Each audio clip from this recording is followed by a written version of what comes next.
وارد ہونا شہزادہ تورج کا شہر کاغذ آباد میں اور عاشق ہونا ملکہ قرطاس جادو پر۔ شہزادہ تورج نے اس بستی میں قدم رکھا تھا کہ ایک نئی حیرت سے دوچار ہوا۔ حیرتوں کے مرحلے تو اس سے پہلے بھی آئے تھے۔ ابھی جس شہر طلسم کو فتح کر کے آ رہا تھا اس نے کیا کم حیران کیا تھا۔ اس دیار میں قدم رکھتے ہی ایسی آندھی چلی تھی کہ خدا کی پناہ، اور قریب و دور سے وحشتناک آوازیں آنی شروع ہوئیں کہ پکڑو پکڑو۔ ابھی یہ شور مچتا تھا کہ ایک ساحر نمودار ہوا، کالا بھجنگ، ڈھو کا ڈھو۔ اسے دیکھ کر قہقہا لگایا، ساتھ ہی میں تلوار کا وار کیا۔ اس نے وار خالی دیا اور پھر ایسا وار کیا کہ تلوار سر سے اتر کر کمر تک گئی، وہیں ڈھیر ہو گیا، سیاہی چھا گئی، چیخ وحشت بھری بلند ہوئی، میں آہن جادو مارا گیا، جان ہار گیا۔ چیخ کی گونج دور دور تک گئی۔ فوراً ہی ایک اور ساحر نمودار ہوا، کاندھے پہ گرز رکھے ہوئے کہ گرز نریمان سے بڑھ کر بھاری تھا۔ چلایا کہ میں گرداب جادو، ملکہ حیرت کا خالو، کیوں جان گنواتا ہے؟ ابھی وقت ہے، واپس چلا جا، ورنہ یہ گرز۔ اور ابھی اس نے گرز اٹھایا تھا کہ تورج نے بڑھ کر اس کے بازو کو جھٹکا دیا کہ گرز گر پڑا۔ فوراً ہی اس پر پل پڑا، کمر میں ہاتھ ڈال کر اسے ایک ہاتھ سے اس طرح اٹھایا جیسے پھول اٹھاتے ہیں، پھر کہا کہ خدا کی وحدانیت کا اقرار کرتا ہے یا پٹخ کر واصل جہنم کروں؟ ساحر نے خدا کی وحدانیت کا اقرار کیا، کلمہ پڑھا اور مشرف باسلام ہوا۔ بس اسی دم باقی ساحروں نے بھی کہ اس کے لشکر میں شامل تھے کلمہ پڑھا اور مشرف باسلام ہو گئے۔ تب اس نے فاتحانہ قدم آگے بڑھایا اور قلعے کی سمت بڑھا جس کے کنگرے آسمان سے باتیں کر رہے تھے، مگر اس نے پھاٹک میں قدم رکھا ہی تھا کہ کنیزیں چلائیں، نادان کیا کرتا ہے؟ یہ ملکہ مہتاب جادو کی محل سرا ہے، جو قدم رکھ لیا سو رکھ لیا، آگے حد ادب ہے، مقامات سحر ہیں، پچھتائے گا، جان سے ہاتھ دھوئے گا۔ وہ یہ کہتی تھیں کہ ایک ڈھڈو چھمک چھلو اندر سے بھاگی ہوئی آئی، اے مالزادیو، ملکہ کی مہمان کی شان میں گستاخی کرتی ہو، اس پہ گلپاشی کرو، راہ میں آنکھیں بچھاؤ۔ پھر شہزادے کا ہاتھ پکڑا اور اٹھلاتی ہوئی اندر چلی۔ شہزادے نے اندر حرم سرا میں قدم رکھا تو کیا دیکھا کہ ایک محلقہ، گورا مکھڑا، آفت کا ٹکڑا، بال گھٹا سے، نین کٹیلے، ہونٹ رسیلے، گردن مورنی کی سی، گات ہری بھری، ٹھسے سے مسند پہ بیٹھی ہے۔ تورج فوراً ہی دل و جان سے فدا ہوا، مشکل سے اپنے آپ کو سنبھالا۔ ملکہ مسکرائی، اٹھ کر شہزادے کا ہاتھ پکڑا اور اپنے قریب مسند پہ بٹھایا، پھر ساغر میں ارغوانی سے لبریز پیش کیا۔ تورج غٹا غٹ پی گیا۔ میں اندر اتری تو جان میں جان آئی، دست درازی کی ہمت پیدا ہوئی، بوس و کنار کی نوبت آئی، آخر کے تئیں وصل کی گھڑی آئی۔ تب تورج کو ہوش آیا، اپنے آپ کو قابو میں کیا اور کہا، اے دشمن ایمان، اس کام سے پہلے ایک کام ضروری ہے۔ وہ کون سا کام ہے؟ ملکہ نے حیران ہو کر پوچھا، کیا اس کام سے مقدم کام بھی کوئی ہو سکتا ہے؟ ہاں، ہو سکتا ہے اور ہے۔ وہ کون سا کام ہے؟ خدائے بزرگ و برتر کی وحدانیت کا اقرار۔ خدائے بزرگ و برتر کی وحدانیت کا اقرار؟ ملکہ نے کسی قدر طنزیہ لہجے میں دہرایا، تامل کیا، پھر بولی، ظالم، تو نے عین وصل کی گھڑی میں یہ کیا جب سوال بیچ میں لا ڈالا؟ یہ تو وہی بات ہوئی کہ جب عین مزے کا وقت آیا اس وقت وہ مرغا بول پڑا۔ ارے نادان، میرے بھولے شہزادے، خدائے بزرگ و برتر کی وحدانیت اپنی جگہ، معاملات وصل اپنی جگہ، دونوں کو گڑمٹ کرنا نادانی ہے، باعث پریشانی ہے، حاصل اس کا پشیمانی ہے۔ یہ سن کر تورج دلگیر ہوا اور بولا، اے محلقہ کافر ادا، تیرا یہ بیان کفر کا کلام ہے، دوزخ کی آگ اس کا انجام ہے، میرے خدا کو مان اور کلمہ توحید پڑھ کر اپنے نفس کو پاک کر۔ ملکہ بولی، اے جان من، مجھے تیرے حال پر افسوس ہے، میں پوچھتی ہوں کہ کیا ہم بستر ہونے کے لیے ہم مشرب ہونا ضروری ہے؟ ہاں، ہمارا دین یہی کہتا ہے۔ تورج نے فخر اور اعتماد سے کہا، ورنہ یہ فعل سراسر گناہ ہے، سو میں نے سوچا ہے کہ یار جانی سے کلمہ توحید پڑھواؤں، پھر اسے نکاح میں لا کر وظیفہ زوجیت ادا کروں۔ ملکہ نے زہر خند کیا اور بولی، عجب معشوق سے پالا پڑا ہے کہ شربت وصل کو وظیفہ زوجیت کہتا ہے۔ پھر رک کر بولی، جانم، مبادا یہ مزے کی گھڑی قیل و قال میں ضائع ہو جائے، سو میں نے سوچا ہے کہ تیری مرضی کو پورا کروں، جلدی سے تیرے خدا کی وحدانیت کا اقرار کروں، کلمہ پڑھوں اور وہ کام کہ جس میں میرا اور تیرا دل لٹکا ہوا ہے شروع کروں۔ بس پھر فوراً ہی ملکہ نے خدا کی وحدانیت کا اقرار کیا اور کلمہ پڑھا۔ تورج نے اس طور عشق کی مہم سر کی، جلدی سے ملکہ کو اپنے رشتہ مناکہت میں لایا اور فی الفور اس شہر خوبی کو آغوش میں سمیٹا، شربت وصل سے سیراب ہوا، سیراب کیا۔ صبح جب پاؤ پھٹی، تورج بستر راحت سے اٹھا، غسل کیا، پھر وضو کر کے فریضہ سحری ادا کیا، ساتھ میں 2 رکعت نماز شکرانے کی پڑھی کہ فریضہ محبت اور فریضہ دینی دونوں بخیر و خوبی انجام پائے۔ پھر ملکہ کے دست نازک سے جام مے ارغوانی لے کر پیا، طبیعت میں سرور آیا، ملکہ کو آغوش میں لے کر خوب پیار کیا، پھر فوراً ہی اٹھ کھڑا ہوا، اگلی مہم کے لیے مستعد ہوا۔ ملکہ یہ دیکھ کر آنکھوں میں آنسو بھر لائی اور دامن پکڑ کر بولی، ایسے تمشے یار، یہ کیسی محبت تھی کہ ایک رات میں تمام ہوئی؟ سوچ کہ آگے تو کہاں جائے گا، مجھ ایسا دلدار کہاں پائے گا؟ تورج جذبات سے مغلوب ہو کر بولا، جانا، رخصت کی یہ گھڑی مجھ پر بھاری ہے، تیری فرقت مجھے بہت تڑپائے گی، مگر کیا کروں، فرض سے مجبور ہوں، طلسم کشائی کا فریضہ مجھے پکار رہا ہے، جس طلسم میں قدم رکھا ہے اسے تسخیر کر لوں، پھر واپس تیری شبستان محبت میں آؤں گا اور وصل کے مزے لوٹوں گا۔ ملکہ بولی، نادان، یہ کیسا خیال خام تیرے دل میں سمایا ہے؟ طلسم کشائی کا حق تو ادا ہو چکا ہے، اس اقلیم طلسمات کا بڑا طلسم تو میں ہوں، مجھے تو نے تسخیر کیا، اب کس طلسم کی جستجو ہے اور کون سی اقلیم کی فتح کی آرزو ہے؟ مگر تورج پر محبت کی ان باتوں کا کوئی اثر نہ ہوا، ملکہ کو روتا ہوا چھوڑا اور آگے روانہ ہوا، اور اب وہ اس بستی میں تھا جہاں اس کے لیے حیرت ہی حیرت تھی۔ ویسے تو یہاں کوئی ساحر مقابلے میں نہیں آیا، نہ کوئی عیار دکھائی دیا، نہ کوئی گولا پھٹا، نہ کسی پنجے نے اسے دبوچا۔ کس اطمینان سے وہ بستی میں داخل ہوا اور آرام سے کوچہ و بازار کی سیر کرنے لگا۔ کوچوں میں گہما گہمی تھی، سقے مشکیں بھر بھر لا رہے تھے، چھڑکاؤ کر رہے تھے، بچے بالے کھیل کود رہے تھے، بڑے بوڑھوں میں کوئی لاٹھی ٹیکتا چلا جاتا ہے، کوئی چھیل چھبیلا چھڑی گھماتا مٹر گشت کر رہا ہے، کوئی مونچھوں پہ تاؤ دیتا اکڑتا بررتا پھرتا ہے۔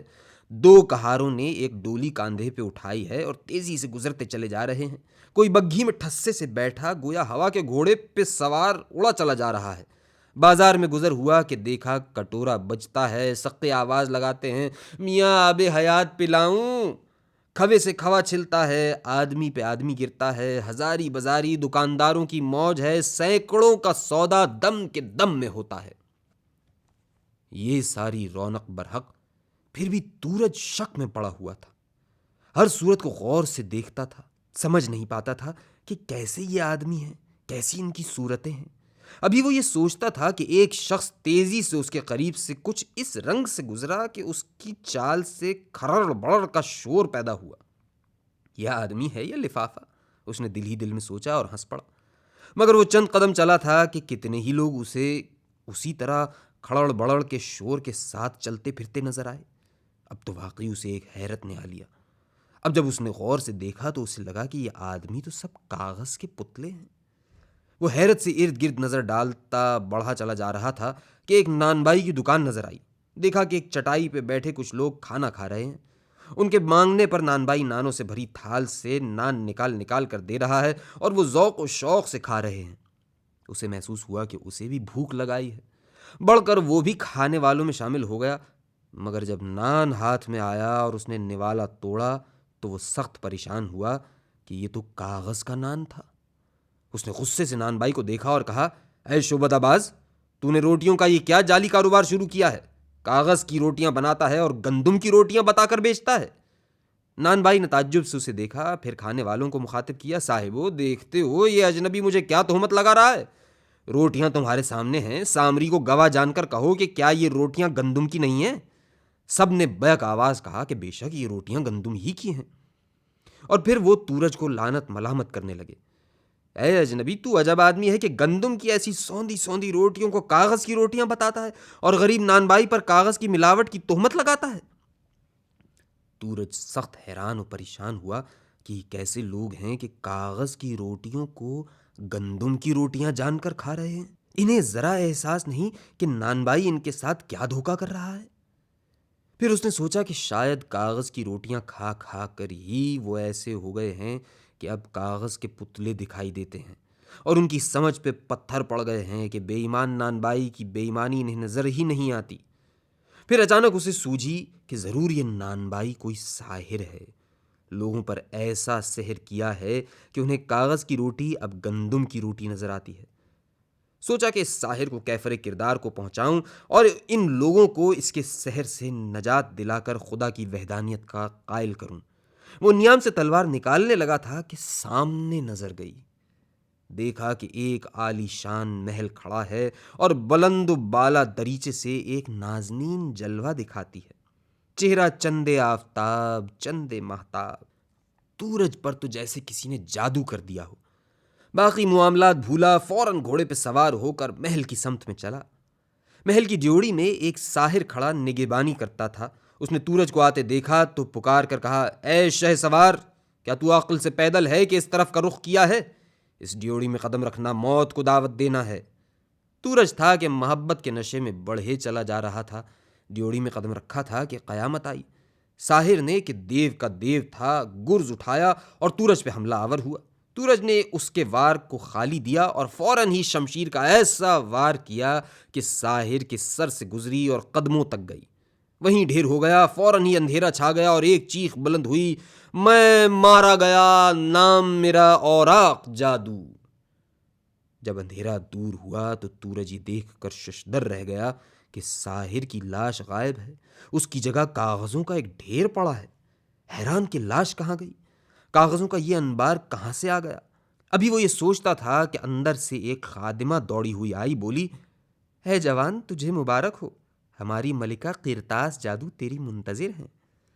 سورج لپک جھپک اندر گیا، ایوان میں قدم رکھا تو ملکہ جو ٹھسے سے بیٹھی تھی کھڑی ہوئی، شہزادے کا ہاتھ تھاما اور مسند پہ ساتھ بٹھایا۔ شراب انگوری سے جام بھرا اور اسے پیش کیا۔ سورج کو اس آن یاد آیا کہ کس طرح اس نے نان بائی سے روٹی لی تھی اور وہ کاغذ کی نکلی۔ تذبذب تھا کہ کہیں یہاں بھی ایسی ہی واردات نہ ہو جائے۔ ملکہ نے اس کے تذبذب کو دیکھا اور کہا، شہزادے، میں تیرے تذبذب کو سمجھی، شاید تیرا دین تجھے اس لذت سے روکتا ہے۔ اگر ایسا ہے تو عرق ماؤل لحم حاضر ہے، ہر چند کہ وہ مائے ناب کا بدل نہیں ہے۔ شہزادے نے بلا تامل جواب دیا، عرق ماؤل لحم کو تو ہمارے جد امیر صاحب قران شراب کا بدل جانتے ہیں، میرے لیے اس دست نازک سے شراب ناب کا جام نہ لینا کفران نعمت ہے۔ یہ کہہ کر جام اس کے ہاتھ سے لے کر پیا اور اس کے لب شیریں کو بوسہ دیا، اور یہ بوسہ تو حرف آغاز تھا، پھر چل سو چل۔ ملکہ نے آخر اسے پیار بھرے انداز میں پرے دھکیلا، شہزادے تو بہت ندیدہ نکلا، ارے میں کوئی بھاگی تھوڑا ہی جا رہی ہوں، یہ کیا کہ نہ دعا نہ سلام، چھوٹتے ہی بوسو کنار، ذرا پرے ہٹ کے بیٹھ، کچھ اپنی کہو کچھ ہماری سنو۔ سو پھر باتیں ہونے لگیں۔ سورج نے باتوں باتوں میں کہا، اے ملکہ، تیرا شہر عجب ہے، حیران ہوں کہ اس شہر سے آدمی کہاں غائب ہو گیا اور یہ کاغذ کے پتلے کہاں سے آ گئے، اور اگر یہ آدمی ہیں تو ان پہ کیا افتاد پڑی کہ آدمی سے کاغذ کے پتلے بن گئے۔ ملکہ مسکرائی اور بولی کہ اے شہزادے، میں جانتی ہوں کہ تیرا دین یہی کہتا ہے کہ آدمی مٹی کا پتلا ہے، مگر یہ تو سوچ کہ دل تو ہر جسد میں دھڑکتا ہے، وہ مٹی کا ہو یا کاغذ کا ہو، اور وصل کے لیے ہر دل تڑپتا ہے۔ اس سے کیا فرق پڑتا ہے کہ تڑپنے والا مٹی کا پتلا ہے یا کاغذ کا آدمی؟ سورج ملکہ کے منہ سے ایسی دانشمندی کی بات سن کر تڑپ گیا، ایسے ٹوٹ کر پیار کیا کہ چھوٹے کپڑے مسک گئے۔ آخر رہا نہ گیا، بے تابانہ بولا، شراب ناب بہت ہو گئی، اب شربت وصل کا سوال ہے۔ ملکہ شرمائی اور بولی، بندی کو اس سے کب انکار ہے؟ مگر سورج نے عین اس گھڑی اپنا پرانا مطالبہ دہرایا، مگر پہلے خداوند کریم کی وحدانیت کا اقرار کر اور کلمہ پڑھ۔ ملکہ نے قہقہا لگایا اور کہا، جیسا سنا تھا ویسا ہی پایا۔ کیا مطلب؟ میں نے یہ سن رکھا تھا کہ تو عین وصل کی گھڑی میں کلمے کا سوال اٹھاتا ہے اور وصل کا سارا لطف غارت کر دیتا ہے۔ اور پھر اس نے قہقہہ لگایا اور قہقہے کے ساتھ جیسے کورے کاغذ کا تھان کھلتا چلا جا رہا ہو۔ تورج اس کے کاغذ آلود قہقہے سے دہشت زدہ ہوا، غصہ بھی آیا۔ بولا، اب میں سمجھا، یہ رسیلے ہونٹ، یہ سخت کچیں، یہ ہری بھری گات، یہ سب دھوکہ ہیں، تو بھی کاغذ کی نکلی۔ تامل کیا، پھر بولا، ہاں مزید سمجھا، یہ تیرا کاغذی سحر ہے کہ اس شہر میں آدمی اب آدمی نہیں رہے، کاغذ کے پتلے بن گئے ہیں۔ یہ کہتے ہوئے اٹھ کھڑا ہوا۔ ملکہ جو اب تک مسکرا رہی تھی کسی قدر پریشان ہوئی۔ شہزادے، یہ کون سی ادا ہے کہ اپنی بندی کا پہلو چھوڑ کر اٹھ کھڑا ہوا؟ ایسی بے مروتی۔ میں اس کاغذی پہلو میں تھوڑا اور بیٹھا رہا تو میں بھی کاغذ کا بن جاؤں گا۔ وہ تو بن چکا ہے، ملکہ نے زہر خند کیا، ورنہ کوئی بھلا چنگا مرد اس طرح عین وصل کی گھڑی میں محبوبہ کے پہلو سے اٹھ کر راہ فرار اختیار کرتا ہے؟ اس کلام نے جلتی پہ تیل کا کام کیا۔ کیا وہ واقعی کاغذ کا پتلا بن چکا ہے؟ یہ سوچ کر وہ سخت خوف زدہ ہوا اور تیزی سے محل سے نکلا۔ جب ڈیوڑی سے نکل ہی رہا تھا تو اسے کنیزوں کے قہقہوں کی آوازیں سنائی دیں۔ کیا یہ مجھ پہ ہنس رہی ہیں؟ کیا ان کا بھی یہی گمان ہے کہ میں کاغذ کا بن چکا ہوں؟ باہر آ کر جلدی جلدی اس نے اپنا جائزہ لیا، نیام سے نکال کر اپنی شمشیر کو دیکھا، اپنے گھوڑے کو تھپ تھپایا، پھر اطمینان کا سانس لیا کہ نہیں، میں کاغذ کا نہیں بنا ہوں، میں ہنوز آدمی ہوں۔ کس پھرتی سے وہ گھوڑے پہ سوار ہوا، سوار ہوتے ہی مرکب کو چمکارا اور ایڑ دی۔ وہ جلد سے جلد اس سحر زدہ شہر سے نکل جانا چاہتا تھا کہ جب تک وہ شہر میں ہے کاغذی پتلا بن جانے کا اندیشہ ہے۔ شہر سے جب دور نکل آیا تب اس نے گھوڑے کی باگیں کھینچیں۔ اب اس نے اطمینان کے ساتھ سر سے پیر تک اپنا جائزہ لیا کہ کہیں میں کاغذ کا تو نہیں بن گیا ہوں۔ ہر طرح سے اطمینان کر لینے کے بعد اس نے لمبا سانس لیا۔ شکر ہے اس پاک پروردگار کا جس نے مجھے اس ساحرہ کی قید سے چھٹکارا دلایا۔ کاغذی پتلا بننے سے بال بال بچا ہوں۔ اور اس آن اسے گمشدہ لوح یاد آئی۔ ایک پچھتاوے نے اسے آ لیا۔ میں مرد غازی ہو کر کتنا سادہ لوح ہوں کہ ساحراؤں کے دام میں پھنس جاتا ہوں۔ ان کی کافر ادائی مجھ پہ عجب سحر کرتی ہے کہ میں اپنے تبلیغی فریضے کو بھول جاتا ہوں، شوق وصل میں کھو جاتا ہوں۔ میری اسی کمزوری سے اس کمبخت ساحرہ نے فائدہ اٹھایا اور عین وصل میں مجھے غافل پا کر لوح اتار لی۔ اپنے اس کمزور لمحے کو یاد کر کے وہ کتنا پچھتایا، کتنی اپنے آپ پر نفرین کی۔ آج وہ لوح میرے پاس ہوتی تو میں بھلا اس طرح منہ چھپا کر وہاں سے بھاگتا، مردانہ وار اس ساحرہ سے مقابلہ کرتا، اسے زیر کر کے اس سے خدا کی وحدانیت کا اقرار کراتا، پوری بستی کو اس کاغذی سحر سے نجات دلاتا اور ان گمراہ لوگوں کو صراط مستقیم پر لاتا۔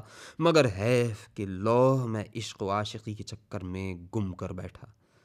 تو اب مجھے اس رسوائی کا سامنا ہے کہ اس بستی کو میں ساحری اور کافری کے جال سے نہ نکال سکا اور ایک ساحرہ کے مقابلے کی تاب نہ لا کر میں نے وہاں سے راہ فرار اختیار کی۔